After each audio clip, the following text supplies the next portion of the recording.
लालू पर भारी पड़ रहा है सीएम नीतीश की सियासत। खस्ता हाल जदयू को अब मिल गया नया टॉनिक। नमस्कार, आप देख रहे न्यूज फॉर नेशन और मैं स्वाति पांडे आपके साथ। विपक्ष को एकजुट करने के बाद अब नीतीश कुमार अपनी जदयू को मजबूत करने में लगे हुए हैं। लालू प्रसाद यादव को अब टारगेट करने में लगे हुए हैं खुद नीतीश कुमार। दरअसल जाति आधारित गणना की रिपोर्ट पेश होने के बाद जहां एक तरफ नीतीश कुमार की पूरे देश में वाहवाही हो रही है, तो वहीं दूसरी तरफ बिहार में ही उनकी भद भी पिट रही है। जहां एक तरफ विपक्ष का कहना है कि नीतीश कुमार ने इन आंकड़ों में झोल किया है, तो अब तो खुद जदयू के ही नेता और राजद के ही नेता कहने लगे हैं कि इस आंकड़ों में कुछ गड़बड़ी है, इस आंकड़ों को सुधारना चाहिए। बता दें कि नीतीश कुमार अब लगातार पिछड़ा, अति पिछड़ा वर्ग और मुसलमानों के साथ मिलकर के बैठक कर रहे हैं ताकि अपने वोट बैंक को चमका सके, ताकि साल 2024 के लोकसभा चुनाव में कोई भी कसर ना छूटे कि वो और उनकी पार्टी को हार का सामना करना पड़े। बिहार के सीएम नीतीश कुमार की सियासी स्ट्रेटेजी को समझना आसान नहीं है। आरजेडी सुप्रीमो लालू प्रसाद यादव राजनीति के धुरंधर माने जाते रहे, लेकिन नीतीश कुमार ने गोपनीय बैठक के कर अब उन्हें भी पीछे छोड़ दिया है। पहले महागठबंधन के साथ आने पर नीतीश कुमार की पार्टी जदयू से जिस तरह लोगों ने नाता तोड़ना शुरू किया, उससे तो यही लगा कि अब पार्टी का बचना मुश्किल है। एनडीए के नेता भी दावा करने लगे कि जदयू में भगदड़ रुकने वाली नहीं है। कई तो ये भी मानने लगे कि नीतीश अब अधिक दिनों तक सीएम की कुर्सी पर नहीं रह पाएंगे। ऐसा कहने और मानने वालों में न सिर्फ नीतीश के विरोधी दल के लोग शामिल हैं, बल्कि महागठबंधन की सबसे बड़ी पार्टी यानी राजद की ओर से भी ऐसे बयान लगातार आ रहे हैं। स्वभाव से कम बोलने वाले नीतीश चुपचाप सब सुनते रहे, अपनी रणनीति बनाते रहे और अब उसे धरातल पर उतारने का काम भी शुरू कर दिया है। महागठबंधन में आते ही नीतीश कुमार को जदयू के ही कुछ नेताओं के विरोध का सामना करना पड़ा। जदयू में रहते संसदीय बोर्ड के अध्यक्ष उपेंद्र कुशवाहा ने तो यहां तक कह दिया कि नीतीश कुमार ने राजद के साथ डील की है। डील की सच्चाई या कोई प्रमाण तो अब तक सामने नहीं आया, लेकिन उपेंद्र कुशवाहा इसे मुद्दा बनाकर खुद जदयू से अलग हो गए। डील की चर्चा राजद के किसी नेता ने नहीं की, लेकिन यह मांग जरूर उठती रही कि जितनी जल्दी हो नीतीश कुमार को तेजस्वी यादव के लिए सीएम की कुर्सी छोड़ देनी चाहिए। आरजेडी के कुछ नेताओं ने तो सीएम की कुर्सी छोड़ने के लिए अनाप शनाप बयानों से नीतीश पर इतना दबाव बनाया कि एक बार सबको नीतीश की कुर्सी हिलती नजर भी आने लगी। आरजेडी के नेता तेजस्वी की ताजपोशी की तारीख तक तय करने लगे।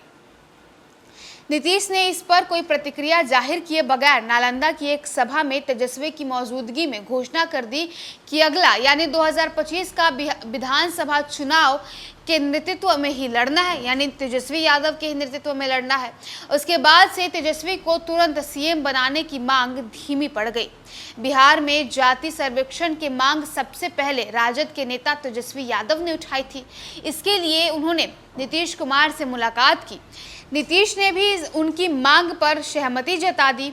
इतना ही नहीं, केंद्र सरकार से जाति सर्वेक्षण के लिए आग्रह करने के लिए नीतीश ने सर्वदलीय प्रतिनिधि मंडल पीएम नरेंद्र मोदी के पास भेजा। केंद्र चूंकि सुप्रीम कोर्ट में तकनीकी वजहों से जातीय जनगणना कराने से इनकार कर चुका था, इसलिए आश्वासन या स्वीकृति की तो संभावना ही खत्म हो गई थी। अलबत्ता केंद्र ने सुप्रीम कोर्ट में यह दलील जरूर दी थी कि राज्य सरकारें चाहें तो अपने स्तर से जातीय गणना करा सकती है। एनडीए में रहते ही नीतीश सरकार ने जातीय गणना की स्वीकृति दे दी। इसके लिए कैबिनेट से पास भी करा दिया गया। आखिरकार इस साल के आरंभ में जनगणना कार्य शुरू हो गया। पहले चरण का काम शुरू होते ही पटना हाईकोर्ट ने यह कहकर इस पर रोक लगा दी कि जनगणना केंद्र का विषय है। राज्य सरकार ने दलील दी कि यह जनगणना नहीं बल्कि सर्वेक्षण है। इस पर कोर्ट ने सरकार को इजाजत भी दे दिया।